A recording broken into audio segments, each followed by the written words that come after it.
पल पल में युग युग में हर क्षण में राम, हर तन में हर मन में कण कण में राम, पल पल में युग युग में हर क्षण में राम। हमारे साथ हमारे खास मेहमान स्टेज पर विराज चुके हैं।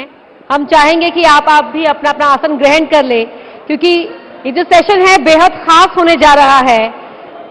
देवकीनंदन ठाकुर जी जब कथा का वाचन करते हैं ना, तो न जाने कहां कहां से भक्त उन्हें सुनने के लिए उमड़ पड़ते हैं। और खास बात यह है कि जब देवकीनंदन जी कोई बयान दे देते हैं, तो वो बयान भी न जाने कौन कौन सी जगह पर सुर्खियां बना देता है, और या कहे कि कई लोगों को सुलगा भी देता है। देवकीनंदन जी, जय श्री राम। जय श्री राम। देवकीनंदन जी, कथा का वाचन आपका सुनने के लिए आपके मुख से भक्त उमड़ पड़ते हैं। और अब जो हम अयोध्या का कायाकल्प देख रहे हैं, कहा भी जाता है कि अयोध्या झांकी है, काशी मथुरा बाकी है, लेकिन ये झांकी तो बहुत सुंदर है। इसको लेकर जो महत्वाकांक्षाएं हैं मथुरा काशी को लेकर, वो तो और बढ़ गई जी। अगर हम शास्त्रों के हिसाब से जाएंगे तो हम लोग देखेंगे कि पहले भगवान श्री राम आए थे, उसके बाद ही भगवान कृष्ण का प्रादुर्भाव हुआ है। त्रेता युग में भगवान श्री राम और द्वापर युग में भगवान श्री कृष्ण का प्रादुर्भाव हुआ है। तो अब 22 जनवरी को भगवान श्री राम के प्रादुर्भाव के बाद हम धीरे धीरे मथुरा की ओर पलायन करेंगे और मथुरा में भगवान श्री कृष्ण के प्राकट्य और भव्य मंदिर के निर्माण का हम प्रतीक्षा करेंगे। लेकिन जो 22 जनवरी को भव्य कार्यक्रम होने जा रहा है, रामलला विराजेंगे अपने भव्य मंदिर में, उसको लेकर भी सवाल उठाए जा रहे हैं।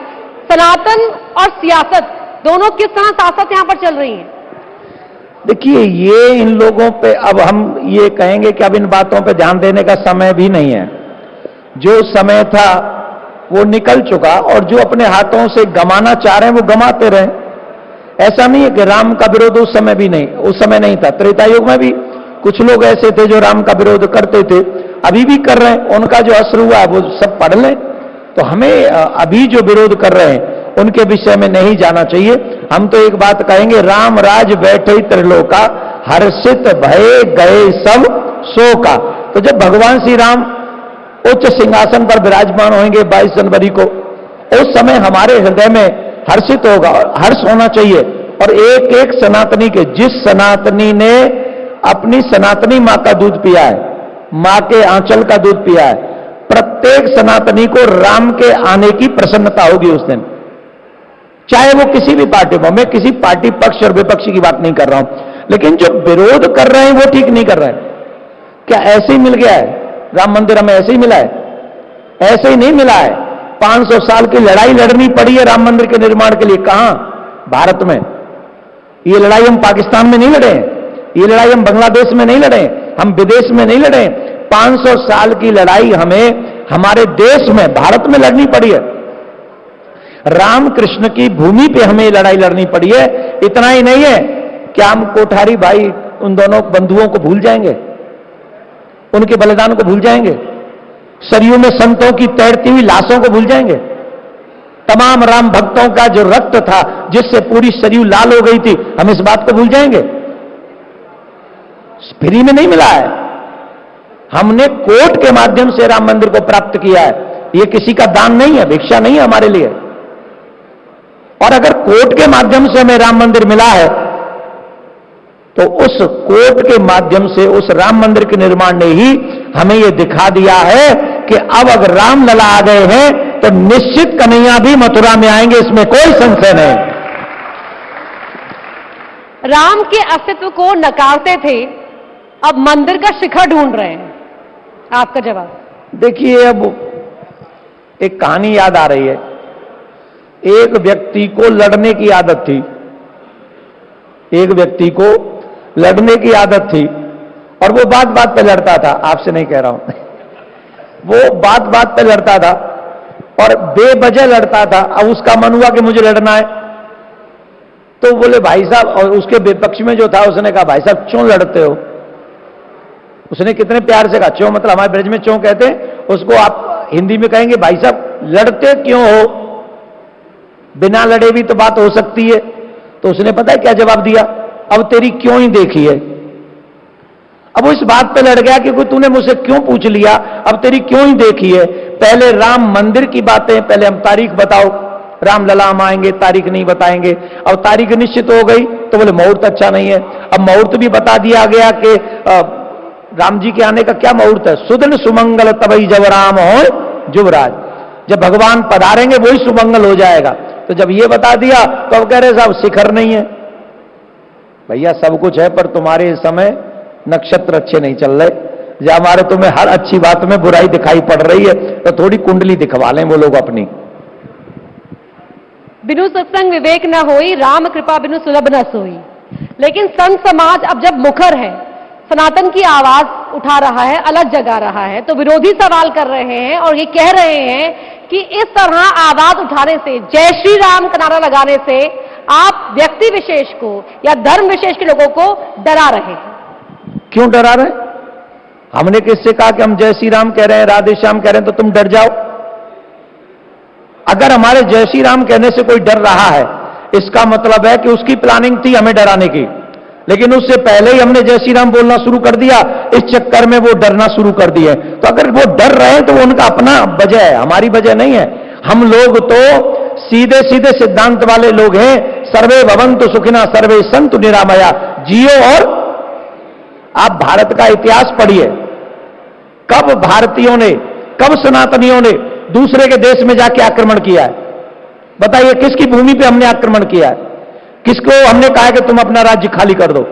हम लोग त्याग करने वाले लोग हैं और हम उन भगवान के लिए लड़ रहे हैं जिन भगवान ने अयोध्या जैसा साम्राज्य अपने भाई भरत के लिए एक क्षण में छोड़ दिया। एक क्षण में। भरत कौन थे? सौतेले भाई थे, और भगवान श्री राम ने एक क्षण का विलंब किए बगैर अपने सौतेले भाई के लिए अयोध्या का राज्य छोड़ दिया। उन भगवान में हम किंतु परंतु हम डराएंगे? राम किसी को डराते नहीं है। बैरियू राम बड़ाई करें। आप लोग ध्यान देंगे, बैरी भी, शत्रु भी भगवान श्री राम की प्रशंसा करते हैं। शत्रु कौन है? शूर्पणखा की नाक काट दी, और शूर्पणखा के भाई खरदूसर तृष्णा, वो राम जी से लड़ने के लिए गए, और जब राम जी से वो लड़ने के लिए गए तो खरदूसरों ने जब भगवान को देखा तो राम जी को देखने के बाद पता है क्या कहते हैं? यद्यपि भगनी कीन करूपा, बदलायक नहीं पुरुष अनूपा। वैसे तो इन्होंने हमारी भगनी को कुरूप किया है, इसके बावजूद भी ये बदलायक नहीं है। तो जिसकी शत्रु बड़ाई करते हैं, अरे और की तो बात छोड़ो, शूर्पणखा बड़ाई करती है जिसकी नाक कटी है। वो कह रही है जिसने मेरी नाक काटी है वो बड़े सुंदर हैं, वो नयन कमल नयन है, वो बड़े ही अच्छे हैं, बड़े अयोध्या दशरथ के पुत्र हैं। ऐसी ऐसी बड़ाई वो करती है। उन राम में इनको बुराई नजर आ रही है। सोचने वाली बात तो यह है। तो जहां आप कमी देखेंगे, क्योंकि आपका दृष्टिकोण बन गया है कमी देखने का, तो उन्हें कमी दिखेगी, और जिनका दृष्टिकोण बन गया अच्छाई देखने का, उन्हें अच्छाई ही दिखेगी, बुराई दिखेगी ही नहीं। मैं तो आप सभी से एक बात कहूंगा, कौन कौन प्रसन्न है राम जी के आने से? प्रसन्न हो कि दुखी हो? अब ये बताइए कौन सी पार्टी के लोग हैं? ये सब प्रसन्न है, और ये इसलिए प्रसन्न है क्योंकि ये भारत में प्रकट हुए हैं, इनका जन्म भारत में हुआ है। ये इसलिए प्रसन्न है कि इन्होंने सनातनी मां का दूध पिया है। ये इसलिए प्रसन्न है कि इन्होंने रामायण को कभी न कभी पढ़ा है, राम को थोड़ा बहुत जाना है। जिन्होंने राम को जाना है वो राम मंदिर के आने से बड़े प्रसन्न है, और हमारे लिए यही महत्वपूर्ण है। राम जी का जब जिक्र होता है, उनकी बात होती है, तो हनुमान जी का उल्लेख करना जरूरी हो जाता है। अयोध्या में किस तरह से कायाकल्प हुआ है, देश राममय हो चला है। दिल्ली में भी सुंदरकांड का पाठ हो रहा है, पश्चिम बंगाल में सरधम संभाव का पाठ हो रहा है। बदल रही है सियासत। नहीं, अच्छी बात है। दिल्ली में क्या हो रहा है? हमारे पास तो मथुरा है, मथुरा के पास दिल्ली है ना, तो दिल्ली की चर्चा करने में ज्यादा आनंद आएगा। करें? दिल्ली में सुंदरकांड का पाठ हो रहा है, बड़ी खुशी है। चकाचक खूब सुंदरकांड पढ़ो, पर एक बात याद रखो कि सुंदरकांड के बाद ही लंका कांड आता है। ये याद रखें, सुंदरकांड करना है करो, पर कहीं लंका कांड ना हो जाए, उससे सावधान रहना। तो सुंदर कांड की चौपाइयों को अपने जीवन में उतारो। वो चौपाई क्या है? बोले श्रवण सुजस सुन आयऊ प्रभु भंजन भवभीर, त्राहि त्राहि आरत हरन चरण सुखद रघुवीर। हे राम, मैं तुम्हारा यश सुन के आया हूं। ये कौन कह रहा है? विभीषण, रावण का भाई। वो रावण का भाई जिस रावण ने अपने भाई को लात मारकर लंका से निकाल दिया है, वो रावण का भाई राम जी के यश को सुन के आया और कहता है कि मैं आपका यश सुन के आया हूं, अब मुझे आप अपनी शरण में रखिए, आप मुझे त्याग मत कीजिए जिससे मेरा कल्याण हो जाए। दिल्ली में मैंने सुना है एक धर्म के, विशेष धर्म के धर्मगुरुओं को सैलरी दी जाती है, आप समझ गए होंगी, और वो दिल्ली सरकार देती है। लेकिन सनातन धर्म के जो पुजारी गण हैं दिल्ली में, उनको कोई सैलरी नहीं मिलती है। तो अगर सुंदर कांड का पाठ करना है तो अपनी सरकार के कामों को भी थोड़ा सुंदर बनाइए, जिससे जितना और लोगों को सैलरी दे रहे हो उतना ही मंदिर के पुजारी और जो सेवक हैं उनको भी सैलरी देना प्रारंभ कर दो, जिससे लंका कांड ना हो। संत का सियासत में क्या काम, ये सवाल उठाने वाले कह रहे हैं कि जो संत समाज आज मुखर होकर सनातन की संस्कृति की बात कर रहा है, दरअसल वो राजनीति में एंट्री चाह रहा है। एंट्री, ये एंट्री चाहते हैं वो लोग सनातन को जानते नहीं। बताइए, विश्वामित्र जी का राज सत्ता पर अधिकार था कि नहीं? सदानंद मुनि का, सतानंद मुनि सत्ता पे अधिकार था कि नहीं? वशिष्ठ जी का सत्ता पे अधिकार था कि नहीं? कितने संतों का नाम बता दूं जो सत्ता पे अपना अधिकार रखते थे कि किसी भी व्यक्ति को गलत दिशा में नहीं जाना है। अगर राजा हो तो भी तुम प्रजा के पालक हो और प्रजा का पालन धर्म के अनुसार होना चाहिए। ये मार्ग दिखाने का काम धर्मगुरु संत महात्मा किया करते थे। दुर्भाग्य ही ये रहा, इस देश का ये दुर्भाग्य रहा कि आजादी के बाद से सिर्फ सत्ताधारियों को ही फ्रंट पे रखा गया, संत महात्माओं के विचार, अच्छे विचारों को अलग कर दिया गया, जिसके कारण हमारे देश की ये दुर्दशा हुई। मैं धन्यवाद दूंगा आज के समय को। अगर उस समय मैं पूछता हूं आजादी के बाद राम मंदिर, कृष्ण मंदिर और काशी विश्वनाथ मंदिर बन गया होता, विश्वनाथ मंदिर बना था ना, विश्वनाथ मंदिर आजादी के बाद बना, उसी समय राम मंदिर बन जाता, उसी समय मथुरा का मंदिर बन जाता, काशी का मंदिर बन जाता, तो आज हमारी और आपकी जरूरत पड़ती? और क्या 92 में, 92 में संत महात्माओं ने कुर्बानी नहीं दी? रामचंद्र परमहंस महाराज को भूल गए हम लोग? कितने संतों को सरयू में बहा दिया गया था, भूल गए हम लोग? उस समय भी कौन सी एंट्री मारी उन संतों ने जिन्होंने अपने प्राण गंवा दिए? हम एंट्री चाहते हैं। कौन सा पार्टी हमको टिकट देगा बोलो? 100 टिकट लेके आ जाए हमारे पास, हम ठुकरा देंगे। हमारी एक ही पार्टी है, उसका नाम है सनातन पार्टी, और वो है कृष्ण की पार्टी, वो है राम की पार्टी। सभी पार्टियों के लोगों को एक बात आज सुन लेनी चाहिए ध्यान से। हम लोग पर्सनल, कोई हमारा स्वार्थ नहीं है। हम आने वाली पीढ़ी को धर्मात्मा देखना चाहते हैं।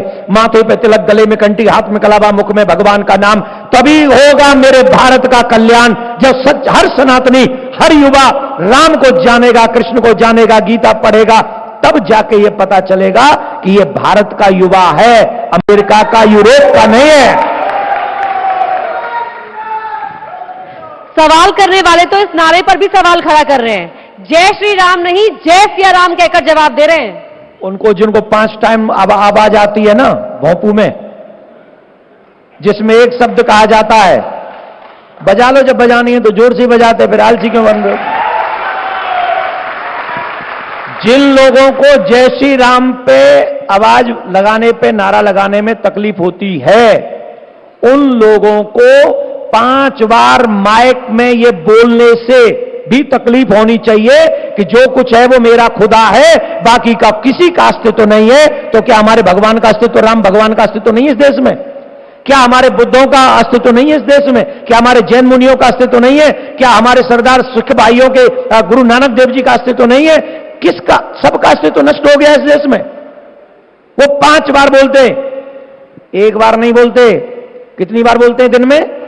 5 बार आवाज लगती है और उसका एक ही मतलब है कि जो कुछ है वो खुदा है और कोई नहीं है।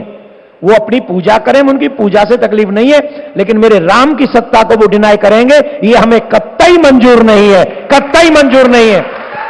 और जो जय श्री राम पे आवाज उठाते हैं, संदेह करते हैं, सबसे पहले आप उन पे आवाज उठाइए, उन पे संदेह कीजिए, उन्हें रोकिए जो 5 टाइम उनको भी चैलेंज करते हैं। और एक और बात बताएं, घर में वो भी पूजा ही करते हैं जिनको माइक पे आके विरोध करना पड़ता है। तो वो माइक पे आके विरोध करते हैं, घर में राम की पूजा करते हैं, तो हमारी आने वाली पीढ़ी भी राम की पूजा करती रहे। ऐसा माहौल नेताओं को ही क्रिएट करना पड़ेगा, क्योंकि सत्ता उनके हाथ में है। तस्वीरें आ रही हैं जहां पर अयोध्या में ही जो मुसलमान हैं वो भव्य राम मंदिर निर्माण पर खुशी जाहिर कर रहे हैं और कह भी रहे हैं कि ना दूरी है ना खाई है, मोदी हमारा भाई है। लेकिन ओवैसी खुश नहीं है। कौन नहीं है? ओवैसी। आपका पत्रकार बंधुओं का इस नाम के बिना काम नहीं चलता है। कौन है ये? अरे हैदराबाद का है, हैदराबाद में रहे, हमें क्या मतलब उसे अयोध्या में से? उस व्यक्ति का नाम आप लोग मत लिया करिए, वो हैदराबादी है, हैदराबाद में रहे। हैदराबाद का भी नाम बदला जाएगा ना, कहा गया था। हैदराबाद का भी नाम बदला जाएगा, कहा गया था। समय अच्छा रहा तो ये भी होगा, समय अच्छा रहा तो ये भी संभव है। संभव क्या होगा ही, आज नहीं तो कल होगा। तो मैं ये कह रहा हूं, जिस व्यक्ति का आप नाम ले रहे हैं वो व्यक्ति क्या कहता है? हम अपने दूसरे किसी और उनकी पूजा स्थली को कुर्बान नहीं देखना चाहते, ये बोलता है ना वो। उसको पहले ये बताना चाहिए कि औरंगजेब ने बाहर से आक्रमण करके, बाहर से आके हमारे देवालयों को, हमारे मंदिरों को उसने पहले तोड़ा है। और जब पहले उसने तोड़ा है तो हम तो अपनी जगह को वापस मांग रहे हैं ना, और अपनी जगह को मांग रहे हैं। ये सनातनी है जो कोर्ट के माध्यम से जा रहे हैं। राम जी का मंदिर बन गया है, राम जी का काम करेंगे धूमधाम से, राम मंदिर बना है धूमधाम से, हम भी उत्सव 22 को मनाएंगे धूमधाम से। और मथुरा, अयोध्या के बाद मथुरा भी जाएंगे धूमधाम से, काशी भी लेंगे, मथुरा भी लेंगे धूमधाम से। वो कह रहे हैं अयोध्या, मथुरा, काशी, इसी पर नहीं रुकेंगे आप। कौन कह रहे हैं? जो सवाल उठा रहे हैं। तो इसका मतलब है वो अपने आप को ज्यादा अच्छे से जानते, और वो थोड़ा बहुत हम लोगों को भी जानते। अब वो ये भी जानते कि इतिहास में कितना बुरा हम लोगों के साथ किया गया। ईमानदारी से वो अपने ही जिसकी पूजा करते हैं उसकी कसम खा के कह दें, उसी की कसम खा के कहें जिसकी वो पूजा करते हैं, कि उन लोगों ने हमारे साथ कितना बुरा किया। एक एक सत्य बताएं टीवी चैनल पे आके। उन लोगों को अपने, जिसको भी वो मानते हैं उसकी कसम खाएं और गिनाएं कि हमारे साथ कितना अन्याय हुआ है। इतिहास में, इतिहास में हमारे साथ इतना बुरा किया गया है, इतना बुरा किया गया है कि आज मैं टीवी चैनल पे बोल नहीं सकता। ये इतिहास लिखता है, गूगल बताता है। आप लोगों को मेरी बात पे विश्वास न हो, अगर आपको मैं फेक लगता हूं तो आप गूगल चेक कीजिए, आपको गूगल में पता चल जाएगा कि हमारे साथ कितना बुरा हुआ है। और गूगल मेरा नहीं है, गूगल सनातनियों का नहीं है, गूगल भारत का नहीं है, समझ रहे हैं ना? तो इसका मतलब गूगल भी गलत है। गूगल गलत है कि हैदराबादी? बोलो कौन गलत है? हैदराबादी गलत है ना? अच्छा, स्वामी प्रसाद मौर्य भी कह रहे हैं, वो कह रहे हैं कि मंदिर तो थे ही नहीं, पहले बौद्ध मठ थे। स्वामी प्रसाद मौर्य कह रहे हैं कि पहले बौद्ध मठ थे जिन पर आक्रमण करके मंदिर बना दिए गए। आपके चैनल के माध्यम से मैं अखिलेश जी को फ्री में एक सलाह देना चाहूंगा, फ्री में, कोई चवन्नी नहीं, कोई चार्ज नहीं। अगर उनको मेरी सलाह अच्छी लगे तो स्वीकार करें, नहीं तो सलाह ही तो है, डिनाई कर दे। अगर थोड़ा बहुत भी अपनी पार्टी का भला चाहते हो और स्टैंड चाहते हो तो जितनी जल्दी हो सके, जिसका नाम आपने लिया है, प्रसाद बांट दो। आप नाम भी नहीं लेंगे क्या? क्योंकि उनका लक्ष्य है ना सनातन को टारगेट करने का। मैं ऐसे लोगों का नाम क्यों लूं? क्यों लूं मैं ऐसे लोगों का नाम जो सिर्फ सनातन को बदनाम करने का काम करते हैं, जिन्होंने राम को जाना नहीं, रामायण को पढ़ा नहीं, संतों की बात मानते नहीं, और अपने आप को सिर्फ इसलिए खड़ा कर रखा है कि हम सिर्फ चुनाव लड़ जाएं और जातियों में सनातनियों को बांट दें। अगर इतना ही बुरा सनातनी है तो उनकी बेटी बीजेपी की सांसद है, दिलवाएं त्यागपत्र और न लड़वाएं बीजेपी से। मैं चैलेंज करता हूं उन्हें, मैं चैलेंज करता हूं कि वो अपनी बेटी से कहे कि बीजेपी छोड़े, छोड़े। वाह जी वाह, मलाई भी खाओगे और सनातन को गाली भी दोगे। बेचारे अखिलेश जी का नुकसान कर रहे हैं यार ये लोग। अखिलेश जी भी इस मंच पर आए थे, वो कह रहे थे, जब उनसे कहा गया, सवाल पूछा गया एक गाने को लेकर कि जो राम को लाए हैं हम उनको लाएंगे, ये गाना बहुत चल रहा है, तो उन्होंने कहा कि मुझे भी एक गाना याद आ रहा है। क्या याद आ रहा है? रामचंद्र कह गए सिया से, आगे उन्होंने नहीं बोला लेकिन। अच्छा देखो, अखिलेश जी मेरे प्रिय हैं, मैं एक बार दो बार मिला हूं उनसे, उनके विषय में मैं पर्सनल कोई टिप्पणी नहीं करूंगा, पर सलाह मेरी सही है उनके लिए, और मेरी सलाह को न माने तो वो पिछले इलेक्शन को चेक करके देख लें। जैसा लोटा उन्होंने डुबाया है ना दूसरे ने, जिसका नाम आप लेते हो, ये लोटा नहीं पूरी बाल्टी डुबाएगा 24 में। क्यों? मैं ऐसे नहीं कह रहा हूं, मैं किसी पार्टी का आदमी नहीं हूं, है? अब वो तुम देख लो क्या क्या चलवाते हो, मैं ऐसी बात नहीं करता। पर मैं एक बात जरूर कहता हूं, ध्यान से सुन ले सभी लोग। रामायण में एक चौपाई है, राम विरोध न उवरस ब्रह्मा विष्णु एस। जो व्यक्ति राम का विरोध करेगा उसे बचाने वाला न तो ब्रह्मा जी उसे बचाने वाले, न शंकर भगवान उसे बचाने वाले, और ना ही नारायण उसे बचाने वाले। तो जब नारायण, ब्रह्मा और शिव जिसे नहीं बचा सकते, उसे कौन बचाए? धरती पे कोई बचा सकता है? प्रमाण चाहिए, प्रमाण देता हूं। रावण ने काल को पाटी से बांध रखा था, पवन देव झाड़ू लगाते थे रावण की लंका में, अग्निदेव रसोईया थे लंका में, ब्रह्मा जी बिना बुलाए हर दिन आते थे वेद सुनाने रावण को, बिना बुलाए आते थे हर दिन। कौन? ब्रह्मा जी। और उसे कुछ नहीं हुआ, 72 चौकड़ी राज्य किया उसने। एक चौकड़ी किसको कहते मालूम? जब चारों युग एक बार निकल जाते हैं, सतयुग, त्रेता युग, द्वापर युग और कलयुग, जब चारों युग एक बार निकल जाते हैं तब होती है एक चौकड़ी। रावण ने किया 72 चौकड़ी राज्य, कुछ नहीं बिगड़ा, कुछ नहीं बिगड़ा। लेकिन जब उसने राम का विरोध किया, राम का विरोध करते ही उसका फल क्या हुआ? बोले रहान को कुल रोव निहारा, राम विमुख असहाल तुम्हारा। जब रावण ने राम का विरोध किया तो उसके कुल में उसे पानी देने वाला नहीं बचा। तो जो राम का विरोध अभी भी कर रहे हैं, मैं एक बात स्पष्ट कर देता हूं, जितने सनातनी जिस जिस पार्टी में है, I love you all, I love you all. आप अपने विचारों से कही होंगे, हमें कोई मतलब नहीं उससे, हम धर्मगुरु हैं। आप जिस पार्टी में हो रहो, लेकिन राम का विरोध करोगे, इट्स माई सब्जेक्ट। आप धर्म का विरोध करोगे, इट्स माई सब्जेक्ट। धर्म का विरोध करना और उसका पक्ष लेना, यह राजनीतिक विषय नहीं, यह धर्मात्माओं का विषय है। अगर कोई नेता आके गंदी बात बोलेगा, रामायण जलाएगा, राम के ऊपर प्रश्न चिन्ह लगाएगा, तो उसका जवाब धर्माचार्यों को देना होगा, और उस भाषा में देना होगा जिस भाषा को वो समझता है। यही तो वो कह रहे हैं कि राम के नाम पर बीजेपी राजनीति कर रही है। कांग्रेस को निमंत्रण मिला प्राण प्रतिष्ठा कार्यक्रम का, ठुकरा दिया कांग्रेस ने। अब बताओ किसने किया राजनीतिकरण? अब जो आयोजन कर रहा है, कोई मिशन आयोजन कर रहा है, और उस ट्रस्ट ने उनको निमंत्रण दिया, और जब उन्होंने निमंत्रण दिया तो आपने ठुकरा के राजनीति कर दी। आप कहते थे, आप कुछ भी नहीं बोलते, आप मीडिया में ये भी कह सकते थे नो कमेंट्स, आप ये भी कह सकते थे कि आई विल गो आफ्टर 22, ये भी बोल सकते थे।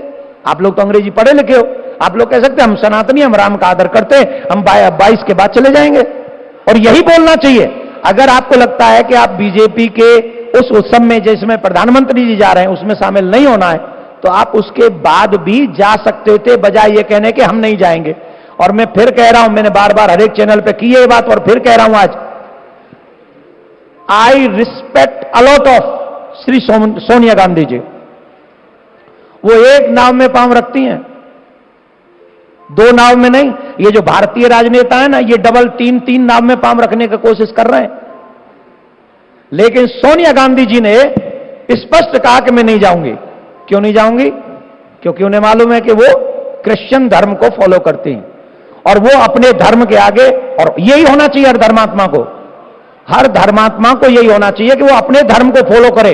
बाकी सबके लिए काम करे, बाकी सबके लिए काम करे, लेकिन अपने धर्म, जैसे हमारे मोदी जी, हमारे आदरणीय प्रधानमंत्री जी, ईमानदारी से सनातनी है। वो काम करने की बारी आती है 18-19 घंटे काम करते हैं, लेकिन जब सनातन धर्म को फॉलो करने की बात आती है तो कितने दिन से वो व्रत रख रहे हैं, नारियल पानी पे रह रहे हैं, अभी वो पृथ्वी पर शयन कर रहे हैं, कंबल बिछा के शयन कर रहे हैं। आप बता दीजिए, ऐसा कोई प्रधानमंत्री आपने इससे पहले देखा था? अब अगर हम इस सत्य को कह देंगे क्योंकि वो हमारे धर्म को प्रमोट कर रहे हैं या हमारे धर्म को युवाओं तक पहुंचा रहे हैं, तो लोग कहेंगे ये महाराज लोग बटरिंग करते हैं ना। हम हर उस पार्टी के व्यक्ति की बटरिंग करते हैं, प्रशंसा करते हैं जो व्यक्ति अच्छा आगे काम करता है। सोनिया गांधी जी नहीं जा रही हैं क्योंकि वो क्रिश्चियन धर्म को ईमानदारी से फॉलो करती हैं, लेकिन हमारे हिंदू क्या कर रहे हैं? घर में राम जी की पूजा और माइक पे आके राम का विरोध। किसके लिए?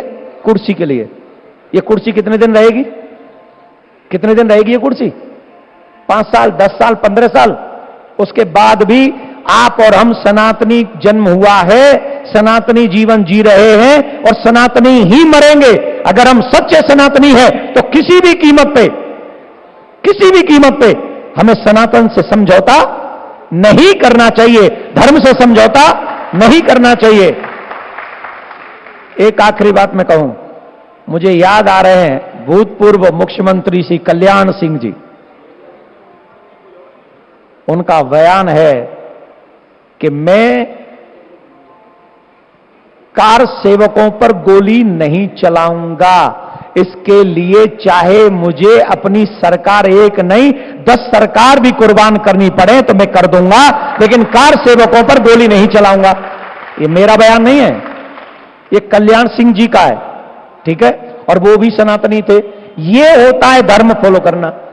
अभी प्रधानमंत्री जी जाएंगे गंगा में स्नान कर, योगी जी, कल मैं मिला योगी जी से, रात दिन एक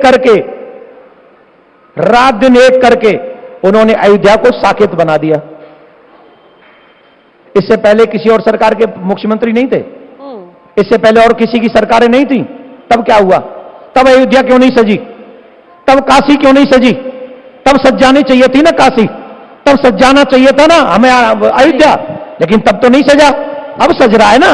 बिल्कुल सज रहा है। हम चाहेंगे कि आखिर में आप एक चौपाई सुना दे जो अयोध्या का कायाकल्प हुआ है। राम नाम अति मीठा है, कोई गा के देख ले। राम नाम अति मीठा है, कोई गा के देख ले। आ जाते हैं राम, कोई बुला के देख ले। आ जाते हैं राम, कोई बुला के देख ले। जिस मन में अंधेरा है इंसान कहां से आए। जिस मन में अंधेरा है इंसान कहां से आए। जिस मन में है पाप बसा भगवान कहां से आए। जिस मन में है पाप बसा भगवान कहां से आए। ज्ञान का दीपक कोई, ज्ञान का दीपक कोई जला के देख ले। आ जाते हैं राम, कोई बुला के देख ले। बोलो जय श्री राम। तुम लोग धीरे बोलते हो तभी तो ये हाल है, जोर से बोलो जय श्री राम। ये देखो। धन्यवाद सर। बहुत धन्यवाद देवकी नंदन जी। लेकिन आपसे अनुरोध है कृपया मंच पर बने रहें क्योंकि न्यूज 18 आपका धन्यवाद करना चाहता है और उसके लिए मैं स्टेज पर इनवाइट करना चाहूंगी अमन चोपड़ा जी को, सीनियर एडिटर न्यूज 18 इंडिया। कृपया वो मंच पर आएं और देवकी नंदन ठाकुर जी का धन्यवाद करें। युग युग में हर क्षण में राम, हर तन में हर मन में कण कण में राम। पल पल में युग युग में हर क्षण में राम, हर तन में हर मन में कण कण में राम। राम सिया राम सिया राम, राम सिया राम सिया राम, राम सिया राम सिया राम, राम सिया राम सिया